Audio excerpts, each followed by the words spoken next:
Oliy ta'lim, fan va innovatsiyalar vazirligining 2025-yil 16-maydagi 184-sonli buyrug'iga asosan Peshku tuman 1-son politexnikumida karyera markazi tashkil etildi.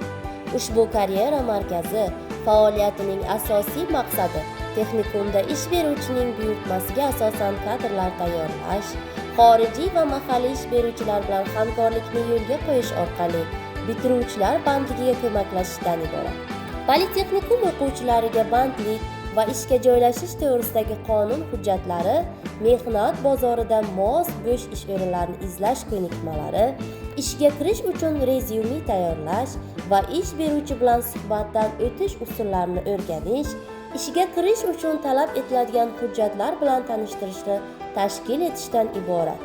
Tuman bandlik markazining manfaatdor idoralar va tashkilotlar ishtirokida bo'sh ish o'rinlari yarmarkalari, karyera kunlari tashkil etish va o'quvchilarni kelajakda kasbiy faoliyatida qiziqishlarini kuchaytiruvchi tadbirlarni amalga oshiradi hamda ta'lim muassasasida tayyorlanadigan kasb va mutaxassisliklardan kelib chiqib korxona va tashkilotlar bilan hamkorlikni yo'lga qo'yish va o'quvchilar amaliyotlarini tashkil etishdan iboratdir. Dual ta'lim shaklida o'qitishni yo'lga qo'yish maqsadida korxona va tashkilotlar bilan uchrashuvlar va seminar-treninglar o'tkaziladi.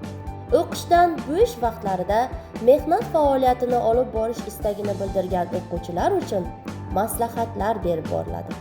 Respublika miqyosida iqtisodiy va ijtimoiy soha tarmoqlarining rivojlanish istiqbollarini hisobga olgan holda yangi kasbiy ta'lim qisqa muddatli kurslar yo'nalishlari yoki mutaxassisliklarni ochish, shuningdek ta'lim xizmatlari bozori talablariga javob bera olmaydiganlarni to'xtatish bo'yicha takliflar berib boriladi. Ish beruvchilar orasida o'rta bo'g'in kadrlariga bo'lgan ehtiyojni aniqlash, bitiruvchilarni ishga joylashishiga ko'maklashish maqsadida monitoringlar yuritib boriladi.